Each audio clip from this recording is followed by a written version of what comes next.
Anyway, SwissWatchExpo. Today I'm looking at another incredible Cartier Tank Francaise, and I absolutely love when Cartier puts black dials on their Tank Francaises.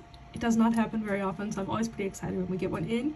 And I personally have very rarely seen one on an all stainless steel version. We occasionally get them on the rose gold and stainless steel, which I think looks incredible.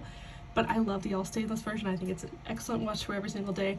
And I think if you want something a little bit different from the classic silvered dial that Cartier has done for a very long time in the Tank Francaise model, you want something a little bit more unique. Maybe if your style does lean a little bit darker with more blacks and stuff in it, this would definitely be the best watch for your style, because I think that the black dial is just something so unique. It's not something that you see all the time in the Cartier Tank Francaise line, and I just think overall it's an excellent choice.